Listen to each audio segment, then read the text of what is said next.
Semana passada a gente terminou um bloquinho de leitura em Apocalipse capítulo 14, do versículo 6 ao 13. Eu vou fazer uma breve retomada aqui, uma contextualização, para a gente iniciar hoje o versículo 14 em diante, tá bom? Então, presta atenção que você vai fazer um resumo aqui. Nós vimos que existiram ali nessa passagem 3 anjos, cada anjo com uma mensagem do Evangelho eterno, uma mensagem de juízos de Deus, tá? Esses anjos apresentaram um contraste, prestem bem atenção, que Apocalipse ele fala muito sobre isso. Existe um contraste muito grande entre o destino das pessoas que se arrependem, é um destino eterno de salvação, e o destino das pessoas que não se arrependem, é um destino eterno de condenação. Nós vimos isso muito claro no texto da semana passada. Outra coisa interessante, embora a gente viu também que a besta, e seus seguidores, eles estão constantemente caçando a igreja, estão atrás ali, atormentando a igreja, embora eles estão perseguindo, matando os santos, eles não vão conseguir se esconder do juízo de Deus. Haverá um justo juízo sobre eles. E a igreja, interessante que isso aqui é importante, porque nós estamos numa questão difícil aí no mundo, e a igreja ela precisa saber o seu lugar, por isso que é importante ler Apocalipse, mesmo diante da perseguição da besta, do falso profeta, dos governos dessa terra, até mesmo muitas vezes torturando, matando pessoas da igreja, você não vê em nenhum momento a igreja reagindo e pegando em arma. Porque esse não é o papel da igreja. Você vê só uma coisa ela fazendo: se engajando no testemunho fiel a Cristo. Esse é o papel da igreja em meio à perseguição.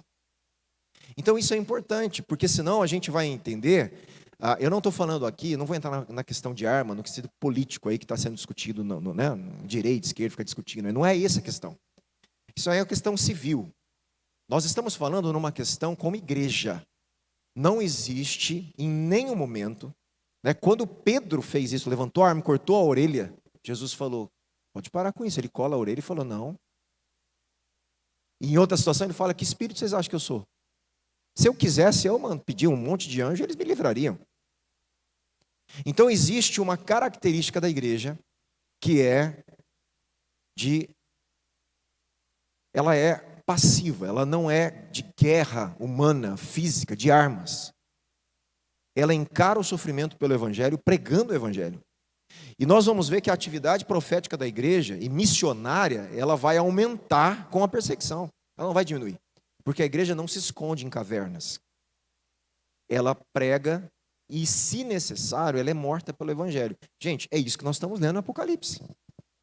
Ou está claro isso, não está? Ou está difícil de entender? Não está difícil de entender que é esse o caminho proposto para a igreja. Então, haverá sim trabalho ativo em meio à grande perseguição. Essa é a realidade. E essa missão vai ser de novo, como sempre foi, a toda nação, tribo, língua, povo, a todo mundo, tá certo? O evangelho. E aqui casa muito com Jesus, com o que Jesus falou no discurso dele, apocalíptico também, escatológico, que ele fala o seguinte: é necessário que o evangelho seja pregado a todas as nações para vir o fim.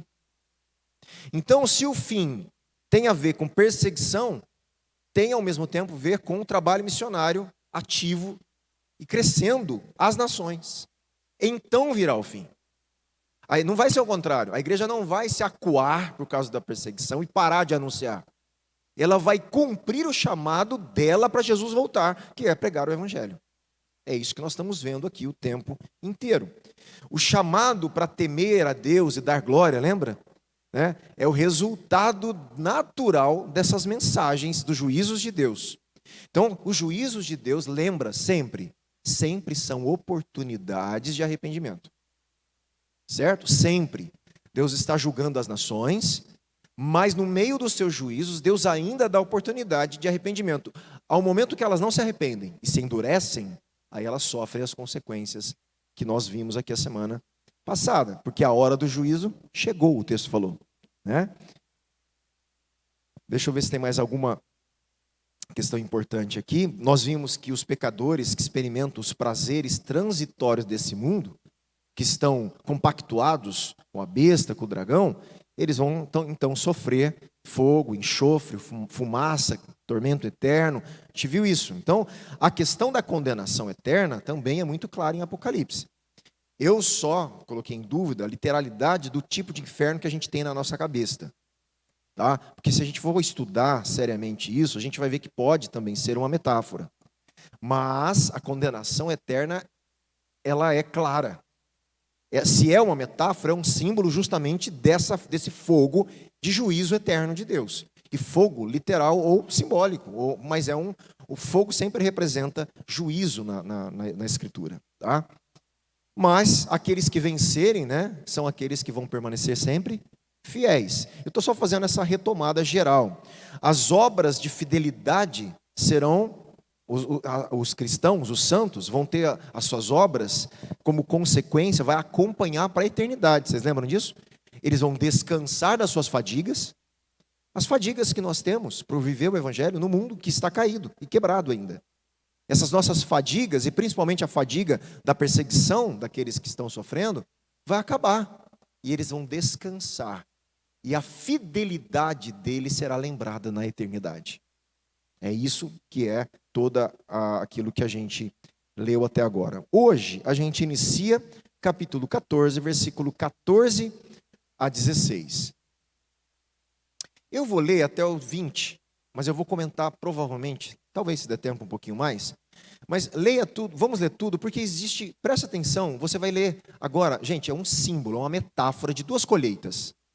Dois tipos de colheita. Uma colheita na terra e uma colheita da uva. Você vai ver isso aí, porque são colheitas distintas, que cada colheita significa alguma coisa, e o que Jesus está colhendo, o que o anjo está colhendo para quê? Presta atenção que a gente vai ver isso aí. 14:14. Olhei e eis, olha de novo aquela chavinha literária, Kai, Eidon, né, Kai, Eidu, quer dizer, olhei, duas expressões importantes, abrindo uma nova sessão na visão ali. Olhei e eis uma nuvem branca. E sentado sobre a nuvem, um semelhante a filho de homem, tendo na cabeça uma coroa de ouro e na mão uma foice afiada. Outro anjo saiu do santuário gritando com voz forte para aquele que estava sentado sobre a nuvem: pegue a sua foice. Esse anjo sai do templo, do santuário. Olha que interessante, a gente vai ver tudo isso.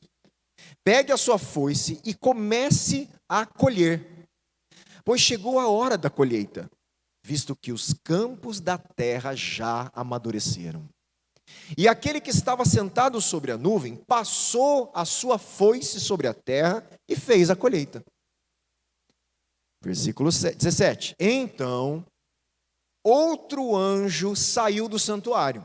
Então, as figuras, gente. Uma nuvem branca, alguém sentado na nuvem, que é semelhante ao homem, filho do homem, com coroa na cabeça. Aí um anjo sai do santuário e fala com ele: pode colher, chegou a hora de colher. Agora aparece um outro anjo. Saiu do santuário que se encontra no céu, tendo também, esse anjo tem uma foice também, afiada. Então tem uma foice na mão do filho do homem, e agora tem uma foice na mão desse segundo anjo. Aí um outro anjo saiu do altar. O anjo que tem autoridade sobre o fogo. Ele tem autoridade aqui sobre o fogo. Nós vamos ver, já vou dar spoiler, né?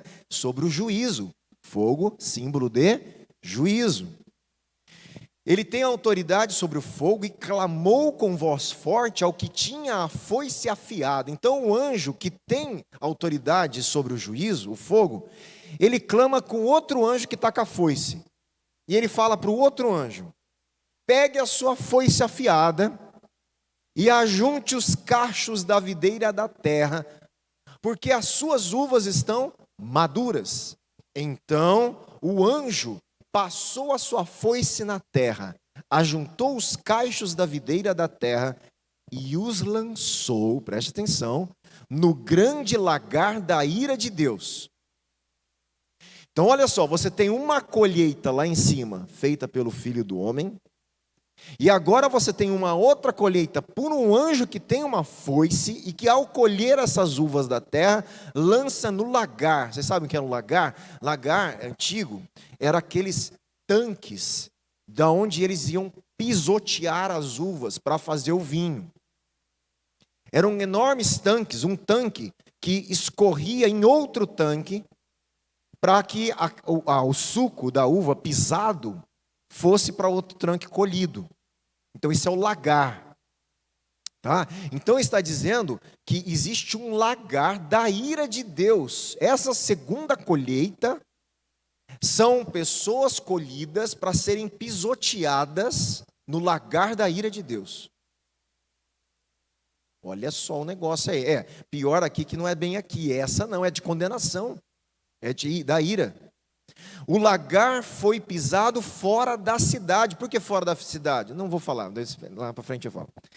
E correu sangue do lagar, olha lá, ó, chegando até a altura dos freios dos cavalos, numa extensão de cerca de 300 quilômetros. É um negócio grandioso aqui de sangue, né, de condenação e de um tipo de juízo de Deus.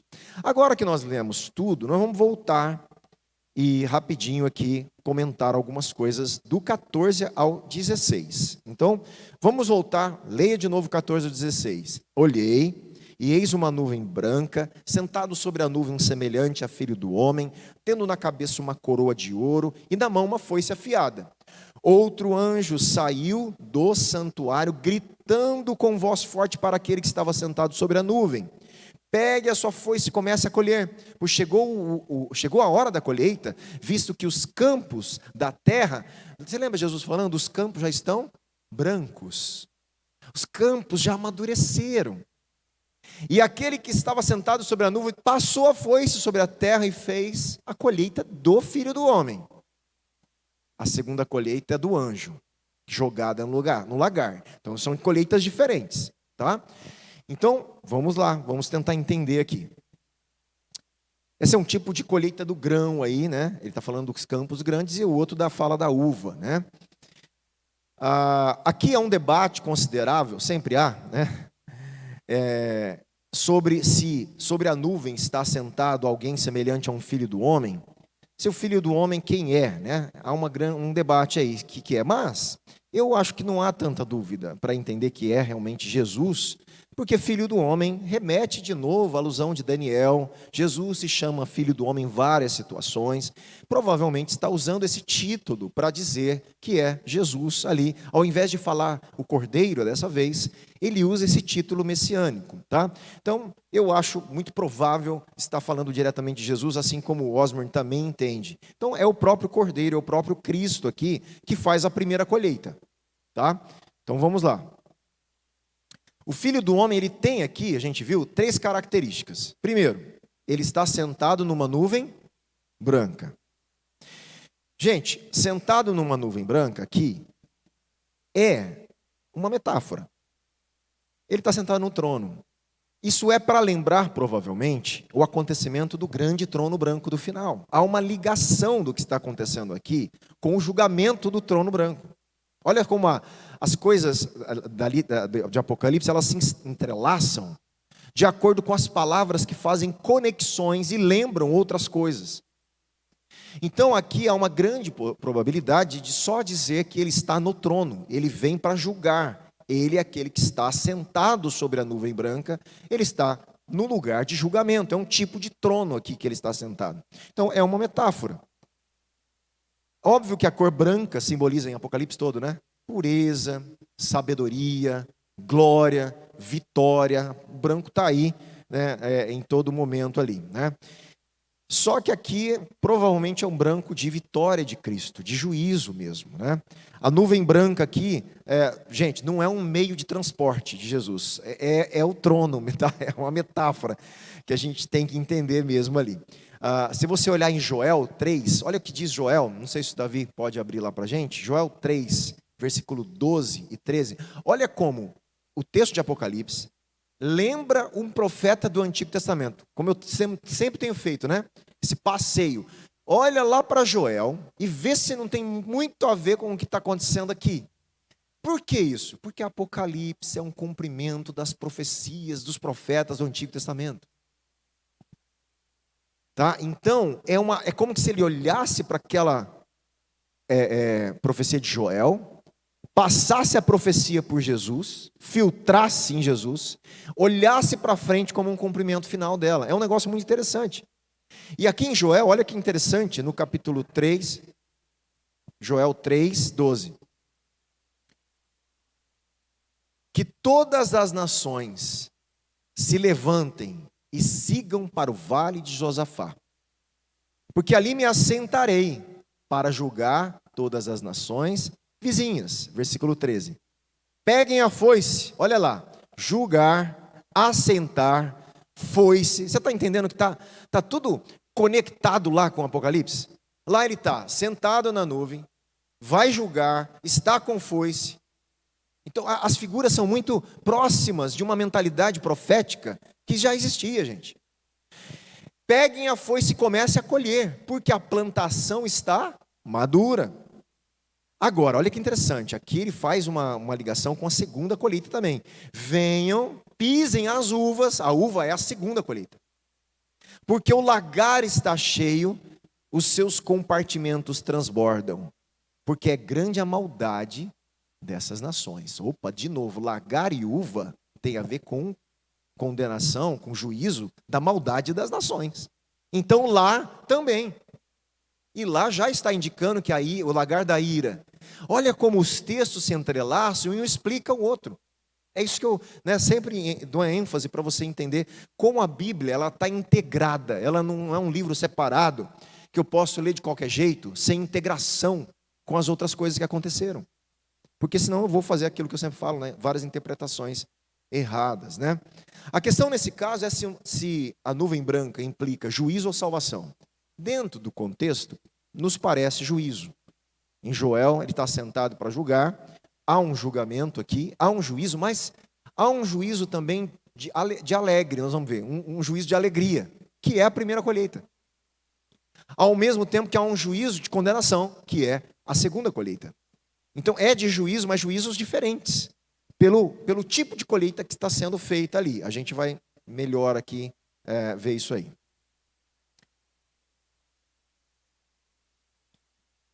Seria uma vitória, uma contemplação agora de vitória. O que a gente tem que entender também? Isso que o Maurício lembrou, olha só que interessante. Lembra que eu falo, eu preciso lembrar de algumas coisas para entrar, que o jeito que o judeu escreve, ele faz o que eu chamei, não sei se vocês vão lembrar dessa palavra, paralelismo. Ele conta uma coisa, embaixo ele conta a mesma coisa de forma diferente, ou amplia, ou ele vai fazer um contraposto. Chama paralelismo na poesia judaica. Isso ele faz nos Salmos, ele faz em algumas situações. Aqui, eu tenho falado mais no termo cíclico. Dentro do capítulo 14, nós já estudamos a vitória da igreja nos 144 mil com o cordeiro no Monte Sião. É interessante que aqui, essa colheita, ela pode ser, e lá eles eram as primícias. Vocês lembram? Eles eram as primícias da colheita. Então você percebe que dentro do próprio capítulo, você tem uma ligação com o que está acontecendo aqui, com o que já foi falado. É um desdobramento, gente. Isso para a gente é uma loucura, porque a gente não está acostumado com esse tipo de texto que vai e vem, volta, vai e vem. Né? Estão lançando umas séries assim, recentemente, que tem essa característica. Não sei quanto gosto de série, eu já assisti uma série que meu Deus, agora voltou, está na frente, está no futuro, está no presente, vai para o passado. Né? Ela é cíclica, ela faz retomadas constantemente. E esse tipo de série é muito mais próxima do Apocalipse. Porque ela retoma com uma ótica diferente, ela retoma com detalhes diferentes, e assim ele vai desenvolvendo coisas, fazendo essa costura. Apocalipse é uma literatura com uma mentalidade judaica, não é brasileira, nem europeia, nem americana, que fazia esse tipo de texto. Então é importante a gente ver essas conexões, para olhar para trás, para frente. O que o branco está falando? Tem mais coisa branca? Tem. Entende? Tem trono? Tem. Onde está? Talvez tem conexão. E é isso que a gente está buscando, essas conexões para entender. A segunda característica, primeira, ele está sobre a nuvem branca. Segunda, ele tem uma coroa de ouro sobre a cabeça. Aqui não precisa explicar muito. Fica óbvio que esse filho do homem está sentado em um tipo de trono espiritual, celestial, cósmico, representado nessa nuvem, e ele tem autoridade para julgar. Ele tem uma coroa de ouro, e só ele é digno disso. Outras coroas apareceram, outras foram usurpadas, mas a verdadeira coroa está na cabeça do filho do homem. Então há uma ênfase aqui nessa questão da coroa sobre o filho do homem. A terceira característica, então, primeira, ele está sentado num trono branco, uma nuvem branca. Segunda, ele tem uma coroa de autoridade para fazer o que ele vai fazer. Terceira, ele tem uma foice afiada. Olha, e não é qualquer foice. O Ramalho, né, trabalha com corte, Ramalho? Não é qualquer foice. O João fez questão de falar, a foice estava afiada. É algo significativo, porque podia falar, é uma foice. Mas não, ele faz questão de falar, ela estava afiada. Exatamente, revelando o caráter definitivo e decisivo por trás do julgamento. Não vai bater e não colher, acabou, já era. Entende? É essa imagem, é uma imagem de chegou a hora e é rápido, agora é decidido, não tem mais o que se fazer. Chegou a hora dessa colheita, né? E foice aqui significa, gente, o significado de foice, simples, o julgamento de Deus na colheita. E ela está afiada, um julgamento definitivo, rápido, que vai acontecer de forma decisiva nesse poder. Agora, entra em cena, então nós já vimos o versículo 14, ó, olhei e eis uma nuvem branca, sentado sobre uma nuvem branca, sentado sobre a nuvem, um semelhante a filho de homem, tendo na cabeça uma coroa de ouro e na mão uma foice afiada. Agora entra um outro anjo, versículo 15. Esse outro anjo, ele vem da onde? Ele sai da onde? Do santuário. Se ele sai do santuário, nós sabemos que o trono de Deus estava no santuário, no templo, né? E sai de lá com uma voz de comando. Obviamente esse anjo está representando aquele que está sentado no trono. Ele está fazendo uma mediação de portar uma mensagem para o filho e falando assim, chegou a hora, pode passar a foice. Ele é um mensageiro aqui, vindo com uma voz do trono, saindo do santuário. Ele tem essa autoridade e ele sai de lá gritando. Para você ver a ênfase do texto, é algo de força, agora chegou a hora, é de gritar mesmo e falar, né? Passa a foice, você que está sentado, pode pegar a foice. Chegou a hora do julgamento, chegou a hora da colheita.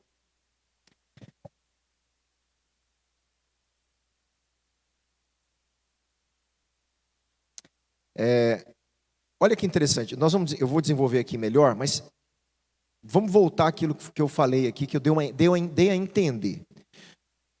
O julgamento que está acontecendo, do versículo 14 a 16, eu já vou antecipar.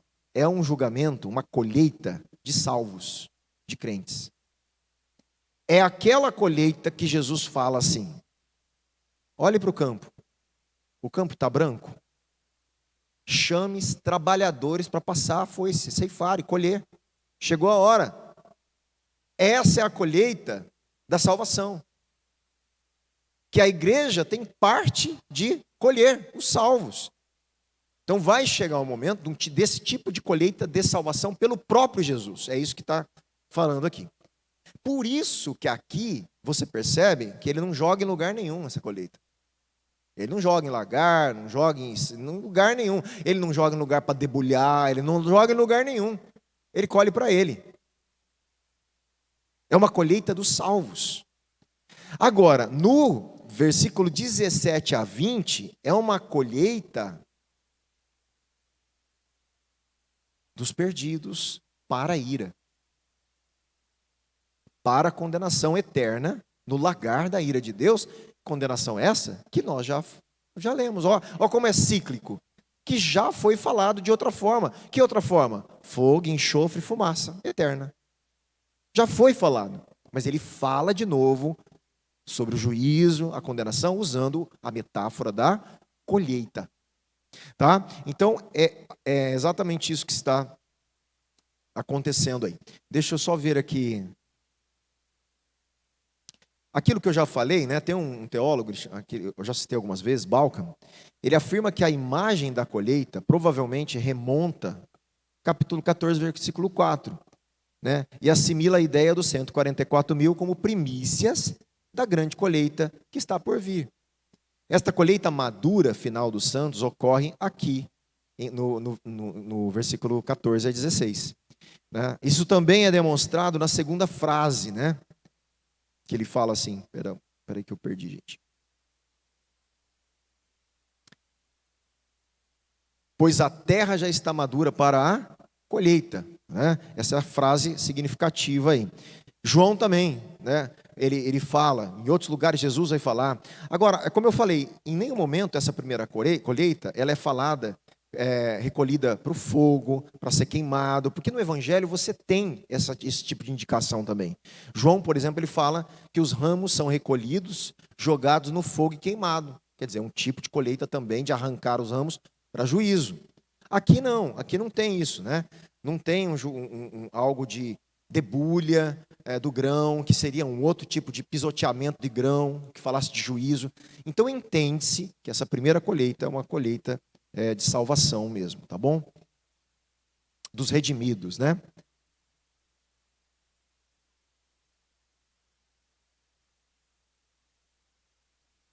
A ideia de lançar sua foice sobre a terra, só enfatizando, é uma metáfora impactante e retrata um ato decisivo. O quadro de Jesus lançando a foice aqui para colher os justos, e de um anjo lançando a foice para colher os ímpios, estabelece um paralelo. Olha que eu vou encerrar esse bloquinho aqui assim. Estabelece um paralelo com a cena do grande trono branco de julgamento dos santos e pecadores.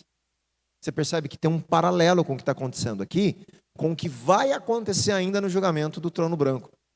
Podem ser coisas que estão sendo faladas iguais, com metáforas diferentes, que vão ser retomadas lá depois de outra história ser contada no meio.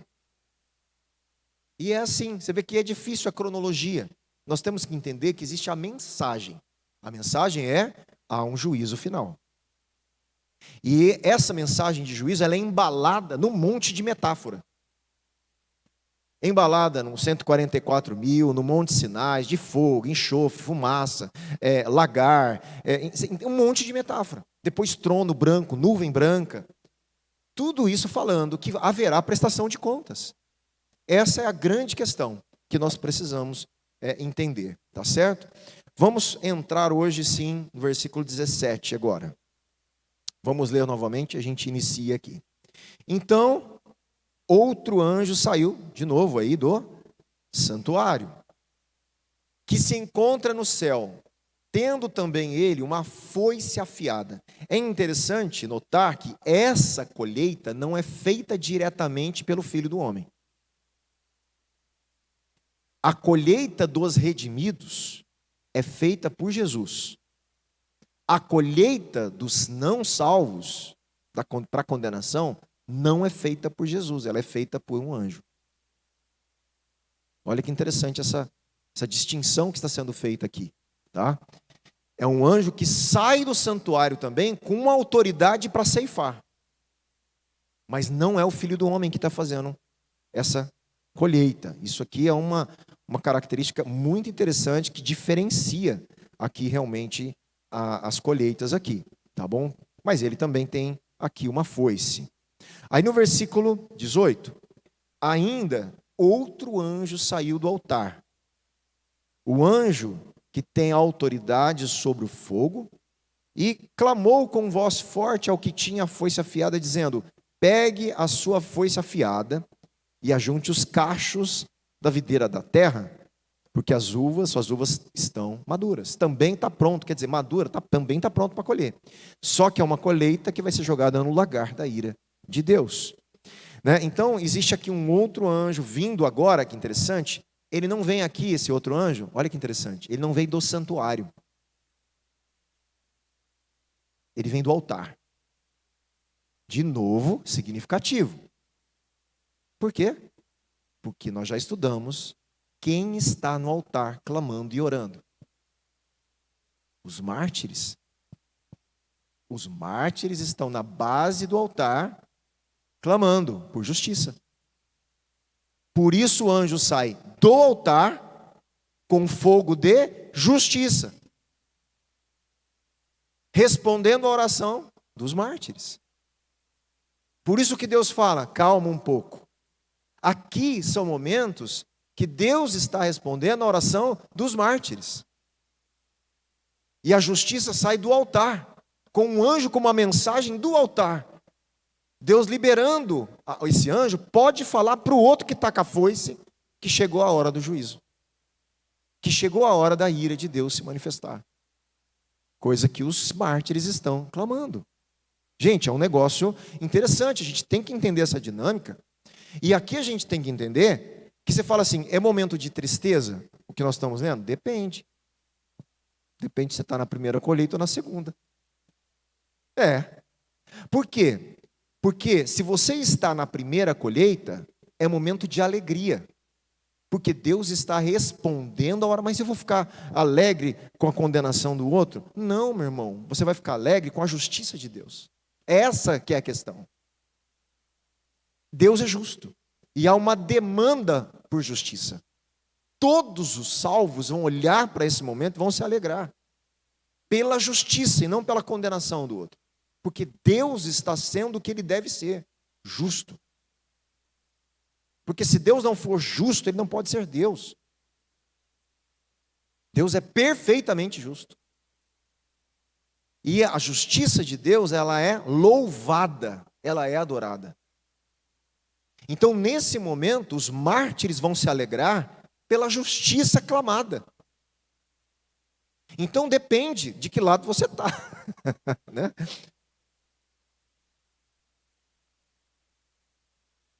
Sempre. Optaram obstinadamente continuar contra o Cordeiro, Deus e o seu povo.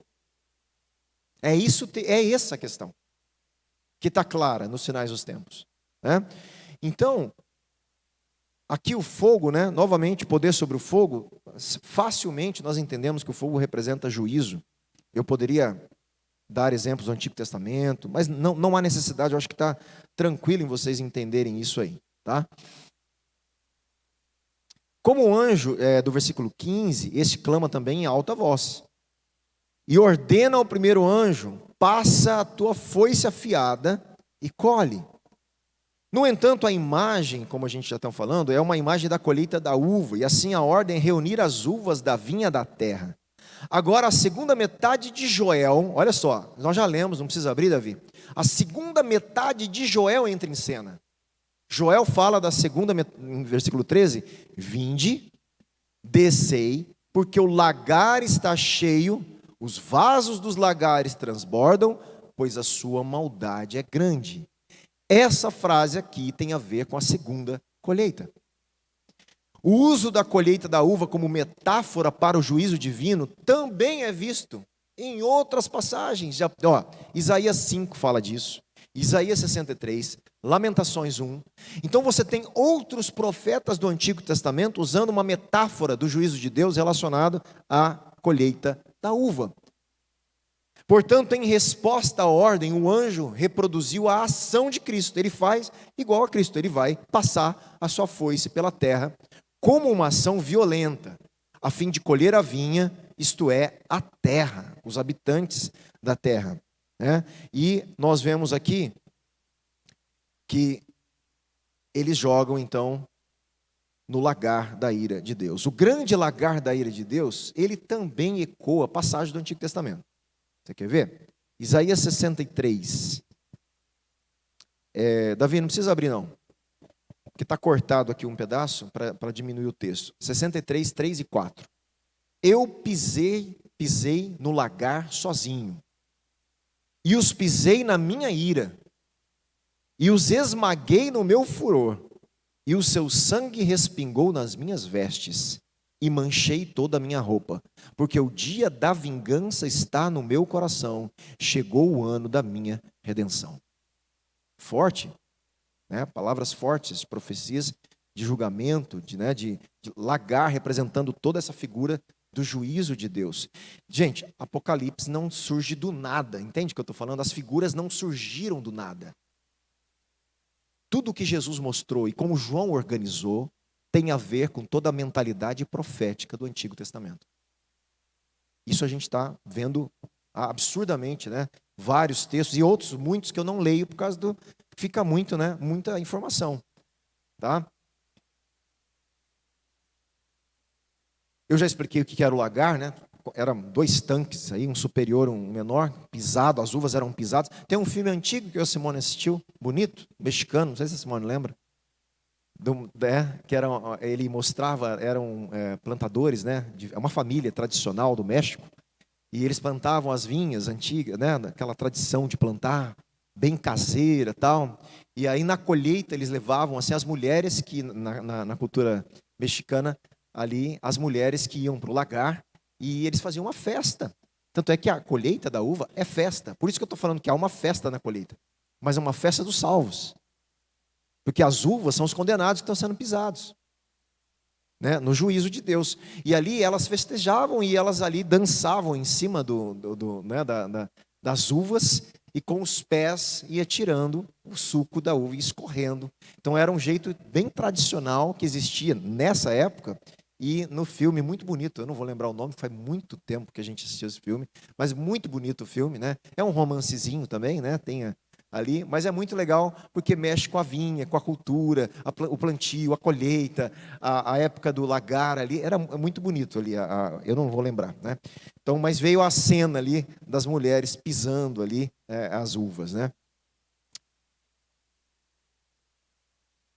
Aqui, ó, inclusive tem um teólogo aqui, ó, que eu escrevi, que ele destaca que a colheita da vinha era um momento alegre e festivo. E essa é a atmosfera nessa passagem e nas do Antigo Testamento, quando Deus julga a festa. Festa pelos justos, festa porque o juízo de Deus, a justiça de Deus, o caráter justo de Deus está se manifestando.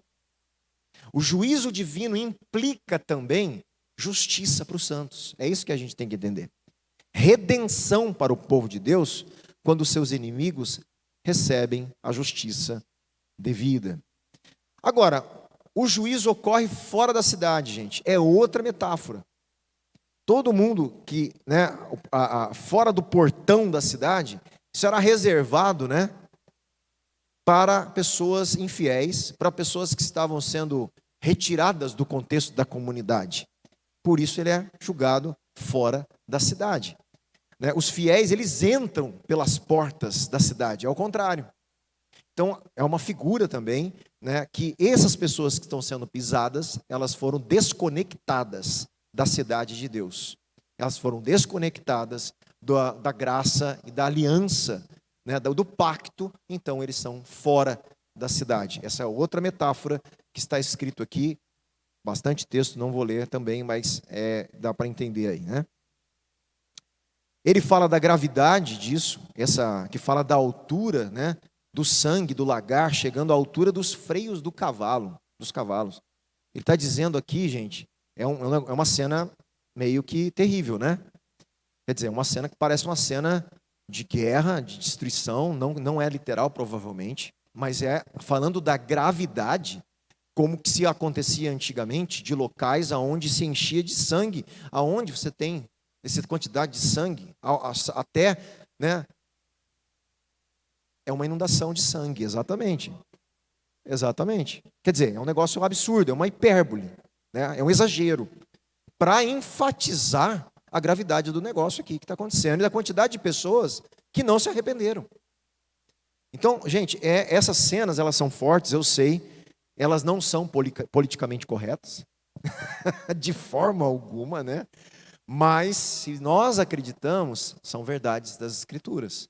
Então, esse temor tem que vir sobre nós, a graça nos alcançou, E ela nos assegura de salvação. Isso é, né? Mas, gente, não podemos perder o temor, porque haverá julgamento. Essa que é a grande questão. E a Apocalipse nos mostra o seguinte: persevere até o fim.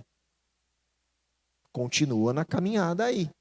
Desenvolva a tua salvação. De outra forma, né? Que Paulo fala, desenvolva a tua salvação. Seja fiel, continue até o fim. E para a gente encerrar aqui, ele fala de eu não vou especular esse número. Ele fala que correu o sangue do lagar, chegando até a altura dos freios dos cavalos, numa extensão de cerca de 300 quilômetros. Né? Na verdade, não está no original 300 quilômetros. Quem está com o original aí? Pronto, essa é a medida original. Essa é a medida grega. Eles não mediam coisas como a gente, em quilômetro. Eles mediam por passos, tamanho de estádio. Né? Eram medidas da época. Um lance de pedra. Né? Então, era assim que eles mediam. Então, aqui, esse 1.600 estádios, gente, há um monte de especulação para saber que número que é esse, que não são 300 quilômetros. São 1.600 estádios. Aí o cara vai lá ver, ele vai somar, e ele acha que era a extensão da Palestina da época. Então, essa é uma interpretação para mostrar que ia pegar todas as pessoas ali, representantes da Palestina. Eu não vou entrar aqui, porque existe um monte de especulação. Tem gente que faz umas contas aí, 4 elevado ao quadrado, vezes 10 elevado ao quadrado, porque o 4 representa a terra, e representa mesmo os 4 cantos da terra. Né? O 10 também fala de perfeição. Não só o 7 de completude, o 10 também fala de um tipo de perfeição, por isso os 10 mandamentos, uma perfeição diante de Deus. Então, nessa multiplicação, dá um número aqui. Então, olha a especulação. Eu não vou fazer isso, porque pode ser, pode não ser, mas existe um monte de especulação para saber sobre, tentar decodificar esse número aí, tá bem? Mas para a gente não vai fazer muita diferença na mensagem final. Tá ok? Aqui eu encerro, então, que, acima de tudo, aqui a gente tem que entender que a ênfase dessa passagem está no caráter decisivo e objetivo, né? E no objetivo terrível do juízo divino contra aqueles que tanto maltrataram o povo de Deus. É isso.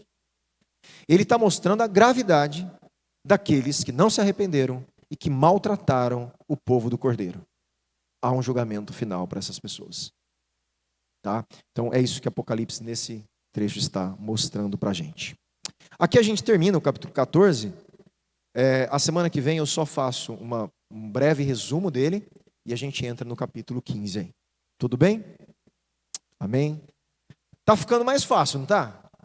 Para quem está aqui desde o início. Está ficando mais fácil porque as metáforas elas vão se esclarecendo. E a lógica do livro a gente já vai entendendo, dá até para ir mais fluido, né? Porque a gente já entendi. Então, eu acho que a mensagem vai ficando clara aí.